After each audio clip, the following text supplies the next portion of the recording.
স্বাগত দীপ্ত সংবাদের সাথে আছে আমি কাজী আসিফুজ্জামান। যুদ্ধ বন্ধে অবশেষে সমঝোতায় পৌঁছেছে যুক্তরাষ্ট্র ও ইরান। শুক্রবার সুইজারল্যান্ডের আনুষ্ঠানিকভাবে চুক্তি সই হবে। দুই দেশের মধ্যে শান্তি আলোচনায় মধ্যস্থতাকারী দেশ পাকিস্তানের প্রধানমন্ত্রী শেহবাজ শরীফ সামাজিক যোগাযোগ মাধ্যমে এই তথ্য জানিয়েছেন।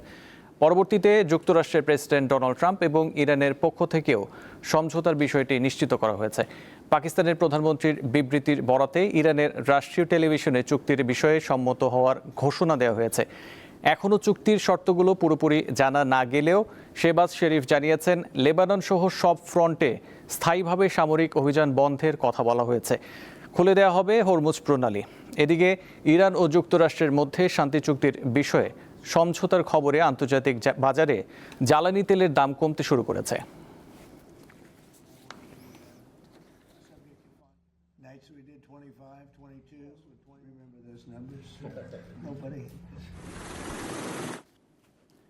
যুদ্ধবন্ধে ইরান ও যুক্তরাষ্ট্রের সমঝোতার বিষয়ে কথা বলতে আমাদের সঙ্গে স্টুডিওতে রয়েছেন আন্তর্জাতিক ডেস্কের সহকর্মী ইসরাত সুমা। সুমা, আপনাকে স্বাগত। আমরা ইতিমধ্যে জানতে পেরেছি ইরান ও যুক্তরাষ্ট্র যুদ্ধ বন্ধে একমত হয়েছে এবং চুক্তি সই করতে সম্মত হয়েছে। এই শুক্রবারে চুক্তি সই হওয়ার কথা রয়েছে। আপনি কতটা আশাবাদী? আসলে দেখুন, গত 3 মাসেরও বেশি সময় ধরে কিন্তু এই যে ত্রিপক্ষীয় একটি সংঘাত, অর্থাৎ যুক্তরাষ্ট্র এবং ইসরায়েল হচ্ছে ইরানের সাথে যে সংঘাত চলছিল, এতে কিন্তু পুরো বিশ্ববাসী কিন্তু ভোগান্তি করছিল। সুতরাং এই শান্তি চুক্তিটা কিন্তু বহুল প্রতীক্ষিত এবং আমরা অতীতে দেখেছি যে ট্রাম্প কিন্তু প্রতিবারই বারবার বলেছেন চুক্তি চূড়ান্তের পথে, ইরান আমাদের কথা শুনতে রাজি হবে, আমরা চুক্তি এখনই চূড়ান্ত করে ফেলেছি। কিন্তু ইরানের অবস্থান ছিল ভিন্ন। ইরান ডিনাই করেছে যে আমরা কোনো চুক্তি করছি না, আমরা যুক্তরাষ্ট্রের সাথে চুক্তিতে যাচ্ছি না। কিন্তু এবার আমরা পরিস্থিতি কিছুটা ভিন্ন দেখতে পাচ্ছি যে ট্রাম্প গতকাল বলেছেন যে চুক্তি চূড়ান্তের পথে এবং ইরানও কিন্তু জানিয়েছে, ইরানের রাষ্ট্রীয় গণমাধ্যমগুলোতে বলেছেন যে হ্যাঁ, চুক্তি পাকিস্তানের বরাতে তারা জানিয়েছেন যে হ্যাঁ, আমরা একটা সমঝোতা চুক্তিতে সম্মত হয়েছি। এবং পাকিস্তানের যে শেহবাজ শরীফ, তিনিও কিন্তু জানিয়েছেন যে চুক্তি লেবানন সহ সব ফ্রন্টে যুদ্ধ বন্ধের প্রস্তাবে একটি চুক্তি সই হতে যাচ্ছে, সেটা আগামী শুক্রবার সুইজারল্যান্ডে চুক্তিটি সই হবে। এখানে আশার কথা বলা চলে যে এখানে কিন্তু ইরানের বেশ কিছু শর্ত রয়েছে। ইরান তারা লেবানন সহ সব ফ্রন্টে সামরিক অভিযান যুদ্ধ বন্ধ চাচ্ছে এবং যে ইসরায়েলের যে সৈন্যগুলো রয়েছে তারা তা প্রত্যাহার চাচ্ছে। তাছাড়া এই আশার আলোটা এখানেই এসে কিন্তু নিভে যাচ্ছে। কারণ ইসরায়েল আসলে কতটা এটা মানবে, কারণ ইসরায়েল এখনই বলছে যে এটা হচ্ছে যুক্তরাষ্ট্রের জন্য কৌশলগত পরাজয়, আমরা এটা মানি না। এবং যুক্তরাষ্ট্র বলে দিয়েছে যে এই চুক্তিটা হচ্ছে ইরানের সাথে যুক্তরাষ্ট্রের, ইসরায়েল এতে নেই। এবং আমরা তবে তারপরও কিছুটা আশার আলো রয়েছে যে দুবাই থেকে, আরব আমিরাত থেকে হচ্ছে গিয়ে ইরানের যে জব্দ করা অর্থগুলো রয়েছে সেগুলো তারা ছাড় দিচ্ছে। যুক্তরাষ্ট্র বলেছে যে আমরা ইরানের যে জব্দ করা অর্থগুলো রয়েছে সেগুলোও আমরা ছাড় দিব। অর্থাৎ বোঝা যাচ্ছে যে ইরান চুক্তিতে এগিয়ে আসতে চাচ্ছে, যুক্তরাষ্ট্র তো শুরু থেকেই চুক্তি করতে চাচ্ছে। এবং এখানে হচ্ছে গিয়ে ইরানও এখন, আগে যেখানে ইরান অনড় পর্যায়ে ছিল যে না আমরা চুক্তি করব না, ট্রাম্প মিথ্যে কথা বলছেন, ইরানও এবার এগিয়ে এসেছে, যুক্তরাষ্ট্র এগিয়ে এসেছে।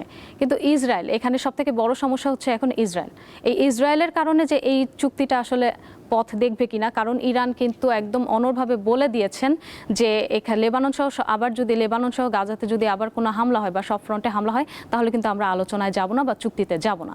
সুতরাং এখনই বলা যাচ্ছে না, অনিশ্চয়তা কিছুটা হলেও রয়ে যাচ্ছে।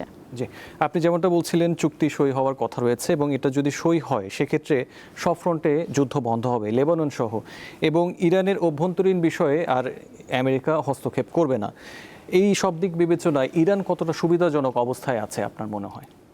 এই প্রথমে তাহলে আমি আপনাকে একটু চুক্তিগুলোর কথা বলতে চাই যে এই চুক্তিতে হচ্ছে গিয়ে যদিও এখনো কোনো পক্ষই ইরান সরকার থেকে কিংবা হচ্ছে গিয়ে যুক্তরাষ্ট্র থেকে চুক্তির কথাগুলো খোলাসা করে বলা হয়নি, তবে ইরানের যে আধা সরকারি সংবাদ সংস্থা রয়েছে মেহের নিউজ, সেখানে 14টি সমঝোতার কথা বলা হয়েছে। সেখানে বলা হয়েছে যে ইরান বলছে যে তাদের উপকূলীয় এলাকা থেকে যুক্তরাষ্ট্রের সেনা প্রত্যাহার, তারপর হচ্ছে গিয়ে হরমুজ প্রণালী থেকে সেনা প্রত্যাহার, ইরানের বন্দরগুলো থেকে যুক্তরাষ্ট্রের অবরোধ তুলে নেওয়া, এবং তারা বলছে লেবানন সহ সহ সব ফ্রন্টে যুদ্ধ বন্ধ করা, এবং সবথেকে বড় যে তাদের দাবিটা রয়েছে যে ইরানের পুনর্গঠনে যুক্তরাষ্ট্র এবং তাদের মিত্ররা ক্ষতিপূরণ দেবে, যেটা হতে প্রায় $300 প্রায় প্রচুর $300 বিলিয়ন মতো ব্যয় হবে।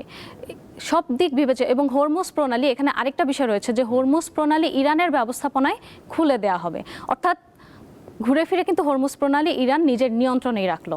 ইরানের যে ক্ষতি হলো যুদ্ধের কারণে, সেই ক্ষতিপূরণটাও সে যুক্তরাষ্ট্রের কাছ থেকে আদায় করে নেবে। এবং সেটা হচ্ছে গিয়ে সব থেকে আরেকটি মজার বিষয় রয়েছে, ইরান কিন্তু তাদের যে অনেক আগে থেকে ইরানের তেলের ওপর নিষেধাজ্ঞা রয়েছে, বা ইরানের ওপর যে যুক্তরাষ্ট্রের বা অন্যান্য দেশগুলোর নিষেধাজ্ঞা রয়েছে, সেই নিষেধাজ্ঞাটাও তোলার কথা বলা হয়েছে। অর্থাৎ সব দিক থেকে বিবেচনা করলে কিন্তু ইরান অনেক সুবিধাজনক অবস্থানে রয়েছে। হরমুজ প্রণালীও ইরানের নিজের নিয়ন্ত্রণে থাকবে, এবং অনেক দিন ধরে ইরানের তেল বিক্রিতে যে বা ইরানের ওপর যে যুক্তরাষ্ট্রের নিষেধাজ্ঞা রয়েছে, এই যুদ্ধের মাঝখান থেকে ইরান সেই নিষেধাজ্ঞাটাও তুলে ফেলতে যাচ্ছে। তো সব দিক থেকে আমি বিবেচনা করব যে এটা ইরানের জন্য একটি বড় একটি জয়, এবং সব থেকে সুবিধাজনক অবস্থানে থাকবে ইরান। আচ্ছা, আমি আরেকটু জানতে চাচ্ছি, এই চুক্তির কারণে তেলের দাম অলরেডি কমে গেছে, তো উন্মুক্ত করা হবে আপনি যেটা বলছিলেন হরমুজ প্রণালী, তো বৈশ্বিক বাণিজ্য ও স্থিতিশীলতার জন্য যুদ্ধ বন্ধ হওয়াটা কতটা জরুরি?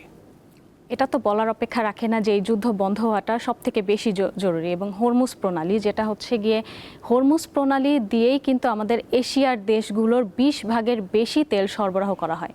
এবং গত 28 ফেব্রুয়ারি যুদ্ধ শুরু হওয়ার পর থেকে 3 মাসেরও বেশি সময় ধরে যে আমরা দেখেছিলাম হরমুজ প্রণালী বন্ধ ছিল, এখনও সেখানে শত শত জাহাজ কিন্তু বন্ধ রয়ে গেছে। এবং তেলের সরবরাহ আমরা আমাদের নিজেদের দেশে দেখেছি যে আসলে কি প্রভাবটা পড়েছে, আমাদের পণ্যের দাম বেড়ে যাওয়া, তেলের জন্য হাহাকার, সব কিছু বেড়ে যাওয়া। এবং আমরা যেমনটি আপনি বলছিলেন যে তেলের দাম ইতিমধ্যে কমে গেছে, এই চুক্তির খবরের পরই কিন্তু গত শুক্রবার দিন থেকেই তেলের দাম কমা শুরু হয়েছে। ইতিমধ্যে আমি আপনাকে একটু বলতে চাই যে তেলের দাম, যে অপরিশোধিত তেলের দাম 4% কমে $83 নিচে নেমে এসেছে, যেটা আমরা দেখেছিলাম যে একদম যুদ্ধের যে পিক সময় সেখানে কিন্তু $100 উপরে চলে গেছিল, সেটা এখন $83 মধ্যে চলে এসেছে। আশা করা যাচ্ছে এটা আরও কমবে। এবং আপনি যেটা বলেছেন যে হরমুজ প্রণালী উন্মুক্ত করা হবে, হরমুজ প্রণালী যদি উন্মুক্ত করা হয়, তেলের অনেকগুলো জাহাজ কিন্তু রয়েছে। এই হরমুজ প্রণালী দিয়ে আমাদের এশিয়ার দেশগুলোতে সবথেকে বেশি তেল সরবরাহ করা হয়। তাহলে আশা করা যায় যে হরমুজ প্রণালী যদি খুলে যায়, কোনো রকম কোনো সমস্যা যদি না হয়, তাহলে তেলের সরবরাহ স্বাভাবিক হয়ে যাবে। এবং প্রতিটা দেশে যে একটা অস্থিতিশীল অবস্থা, আমরা ফিলিপাইন সহ আমরা অনেক দেশে দেখেছি যে যানবাহন বন্ধ হয়ে গিয়েছিল, মানুষজন হেঁটে হেঁটে বাসায় যাচ্ছিল, এবং অনেক দেশে আসলে বিক্ষোভ শুরু হয়ে গিয়েছিল যে কেন আমরা তেল পাচ্ছি না বা কেন এইরকম অবস্থা হচ্ছে।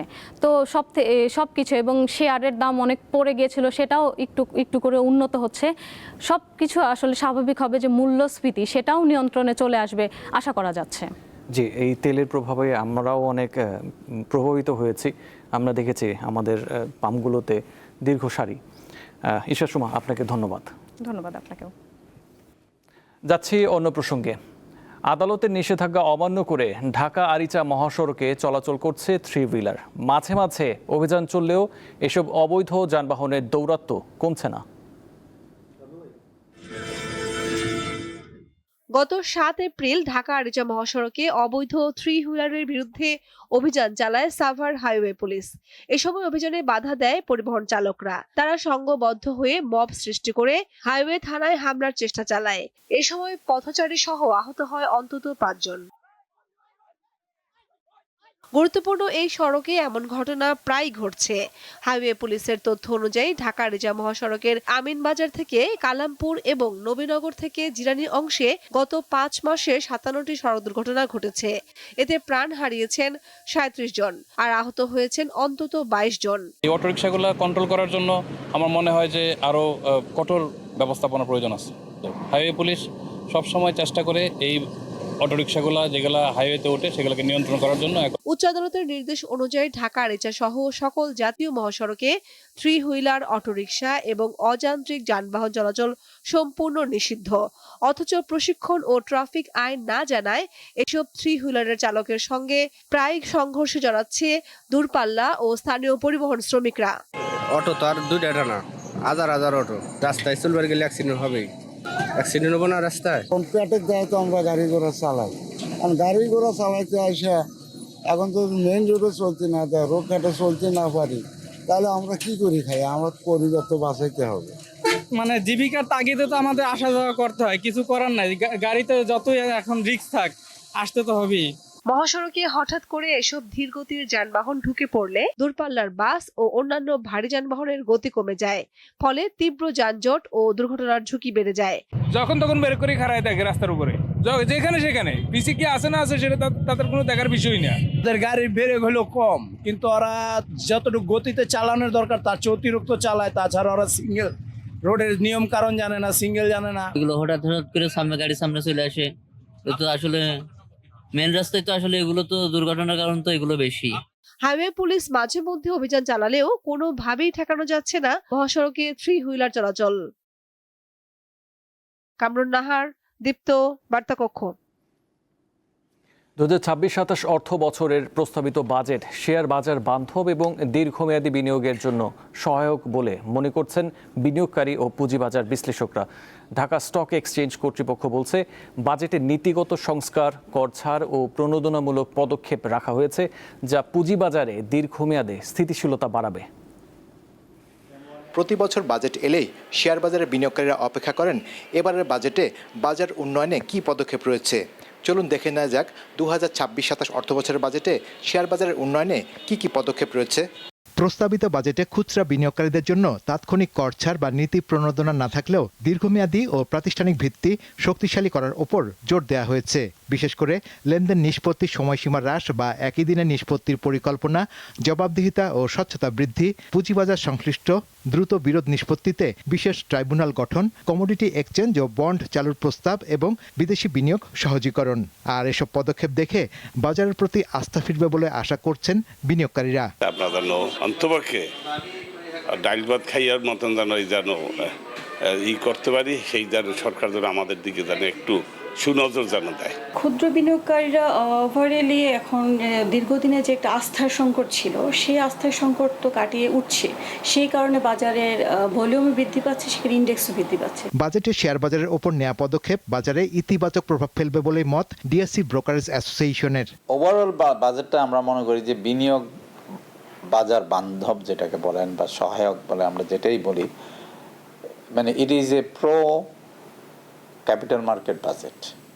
কারণ কি ক্যাপিটাল মার্কেটটাকে এমফাসাইজ করা হয়েছে, ব্যাংকের উপর ডিপেন্ডেন্সিটা কমিয়ে পুঁজিবাজারের দিকে যাতে এন্টারপ্রিনাররা আসতে পারে সেই ধরনের কথাবার্তা বলা আছে, চিন্তাভাবনা করা আছে। এদিকে ডিএসসি কর্তৃপক্ষ বলছে, বাজারে নতুন নতুন আইপিও আনার ক্ষেত্রে নতুন বাজেটে ভালো পদক্ষেপ রয়েছে। বাজেটে শেয়ার বাজারকে নৈতিক জায়গায় অ্যাড্রেস করা হয়েছে।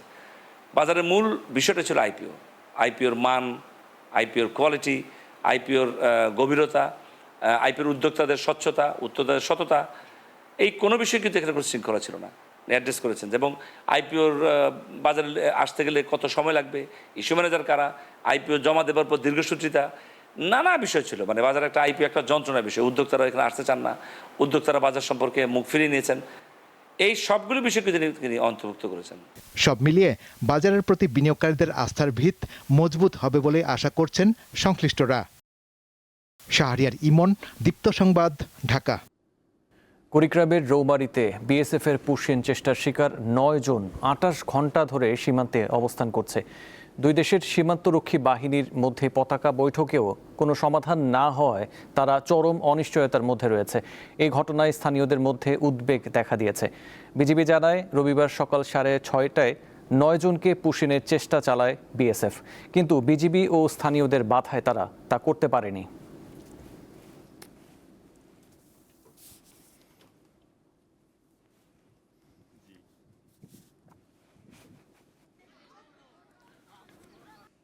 এ ছিল এখনকার মতো। পরবর্তী সংবাদ 12টায় দেখার আমন্ত্রণ রইল। এছাড়াও তথ্য বিনোদনের খবর পেতে চোখ রাখুন দীপ্ত টিভি ডিজিটাল প্ল্যাটফর্মগুলোতে। ধন্যবাদ।